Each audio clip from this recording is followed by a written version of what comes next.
Segment 3 this evening is titled The Children and the CIA. We've learned a lot of unknown activities of the CIA in years past, some of them disturbing, to say the least. Tonight, we'll learn of the agency's interest in children. Paul Altmeyer of our investigative unit has assembled these facts. These are home movies taken in the 1950s at a European camp of the Children's International Summer Village, a program designed to bring together children from around the world for a better understanding of one another. NBC News has learned that the CIA was studying these youngsters, some as young as 11, as possible future recruits. The studies took place at summer camps in Hennefest, Norway, and Vienna, Austria in 1959 and 1960. According to CIA documents we have examined, this was Sub-Project 103 of the agency's top-secret MK Ultra program. San Antonio, Texas. NBC News has also learned that the CIA paid for a study of adolescents here and in two other Texas cities, Austin and El Paso, in 1958 and 1959. It was a study of how youngsters behave without adult supervision. This study, MK Ultra Sub-Project 102, refers to data being collected on 462 subjects in 7 secondary schools. No child is identified by name.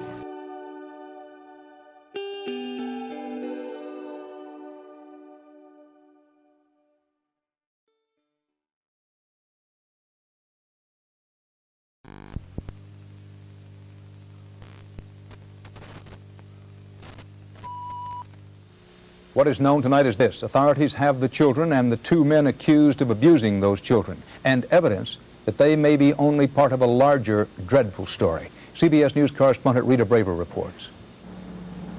Law enforcement authorities suspect they may have stumbled on an international child abuse ring when an anonymous call led police in Tallahassee, Florida, to this park.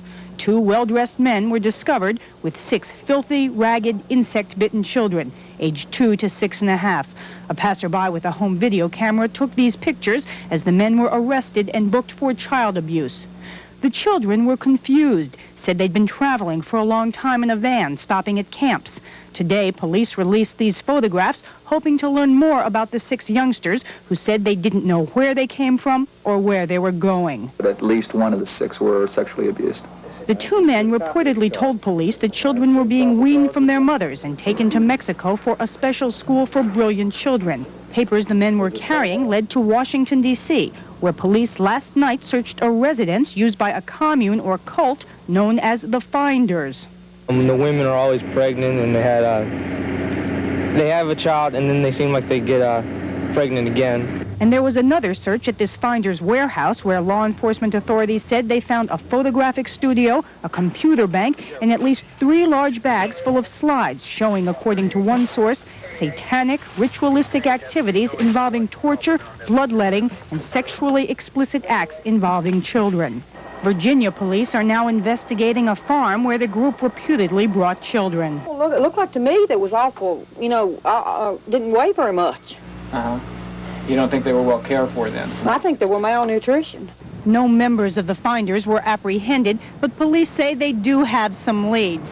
The FBI and U.S. Customs Service have now joined the investigation, and officials say they're still trying to figure out exactly what is going on and how these and perhaps other children may be involved. Rita Braver, CBS News, Washington.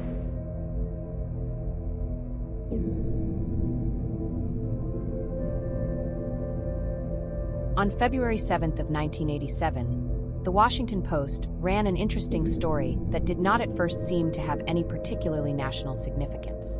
The article concerned a case of possible kidnapping and child abuse, and material discovered in the Washington area that they say points to a 1960s-style commune called the Finders, described in a court document as a cult that conducted brainwashing and used children in rituals. D.C. police who searched the Northeast Washington warehouse linked to the group removed large plastic bags filled with color slides, photographs, and photographic contact sheets.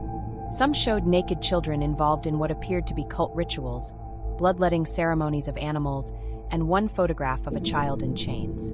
Customs officials said their links to the D.C. area led authorities into a far-reaching investigation that includes the Finders, a group of about 40 people that court documents allege is led by a man named Marion Petty, and their various homes, including the duplex apartment in Glover Park, the Northeast Washington warehouse, and a 90-acre farm in rural Madison County, Virginia. It was the U.S. News and World Report that would ultimately provide the follow-up to the finder's story, noting that there is a certain Customs Service memorandum that was written at the time of the original investigation, written by Ramon J. Martinez, Special Agent, United States Customs Service, describing 2 adult white males and 6 minor children ages 7 years to 2 years. The adult males were Michael Houlihan and Douglas Ammerman, both of Washington, D.C., who had been arrested the previous day on charges of child abuse. The children were covered with insect bites, were very dirty. Most of the children were not wearing underpants, and all of the children had not been bathed in many days. The men were somewhat evasive under questioning and stated only that they were the children's teachers and were en route to Mexico to establish a school for brilliant children. The children were unaware of the functions of telephones, television, and toilets, and stated that they were not allowed to live indoors and were only given food as a reward. Detective Bradley had initiated an investigation on the 2 addresses provided by the Tallahassee Police Department during December of 1986. An informant had given him information regarding the cult, known as the Finders, operating various businesses out of a warehouse located at 1307 4th Street, NE, and were supposed to be housing children at 3918/3920 W Street, NW. The information was specific in describing blood rituals and sexual orgies involving children, and an as yet unsolved murder in which the Finders might be involved. Also tonight, giveaway children, prisoners of a cult, some arrests in Florida. They were 6 small children. They were hungry and covered with insect bites. It seems as if they hadn't been bathed for days. One child may have been sexually abused. They were so isolated, police said, they didn't even seem to know what a telephone was. The children were found yesterday in a park in Tallahassee, Florida. 2 men from Washington, D.C. were charged with child abuse. 1 resisted arrest. Police think the men were part of a satanic cult that required its members to surrender their children. In this cult, we're getting information that adults are encouraged to join this group, and one of the stipulations of joining this group is that they give up to the rights of their children. The men said they were taking the youngsters to Mexico to start a school for brilliant children. Police thought otherwise. Today they raided a home and a warehouse in the nation's capital, gathering evidence. Neighbors said for years it seemed something was wrong, something was going on at that house. About, that there was something was kind of off. One time in particular, it was probably in the 40s, and there was a little boy kind of wandering around outside, and a woman was out there too in bare feet.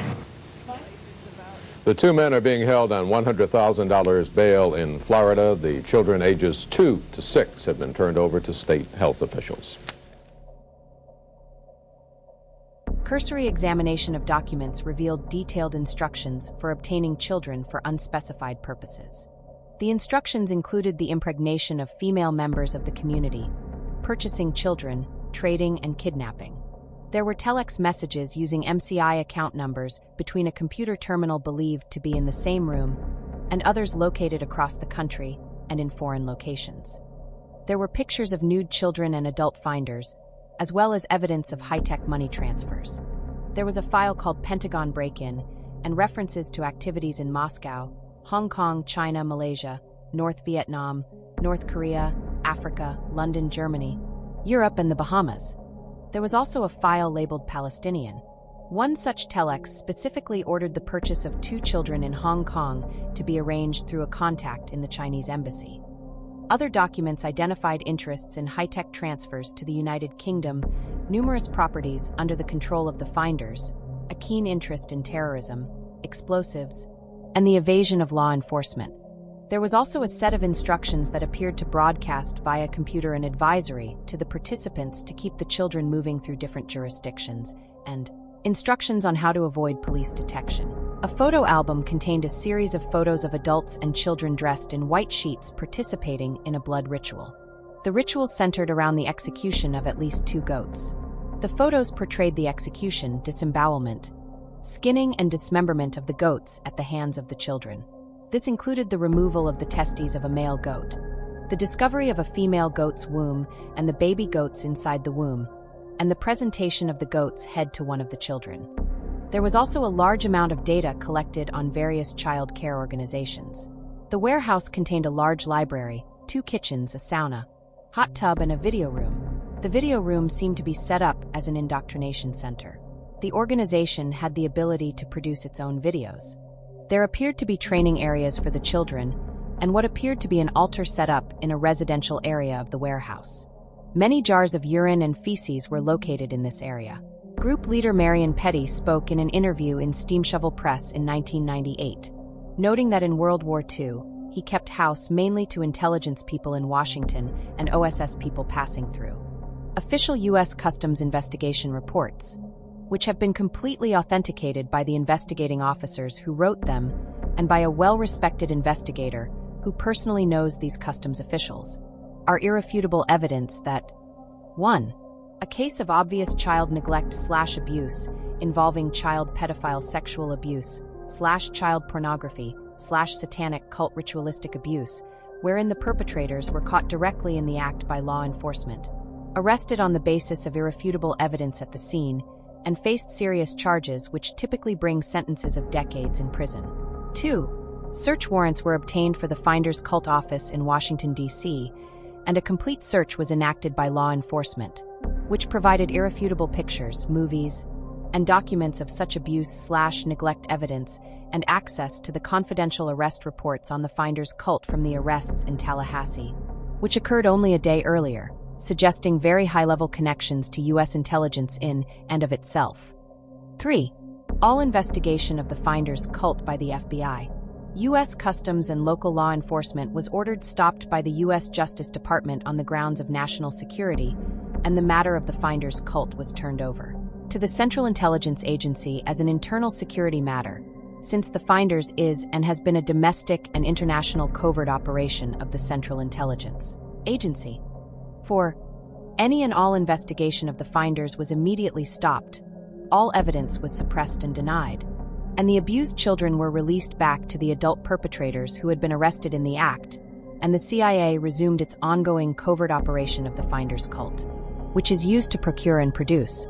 The story of the Finders Cult is the story of the development of child/assets to be used to entrap politicians, diplomats, corporate and law enforcement officials, to sell child/victims to wealthy perverts to raise money for covert operations, to train some of the child/victims to be professional operatives and assassins of a totally cold, multiple personality, mind control nature. There have been more smoking guns proving that U.S. intelligence agencies traffic in children, sell them and abuse them. Some of these covert operations have been tied to long-term and massive importation and distribution of narcotics into the U.S. by the same intelligence agencies.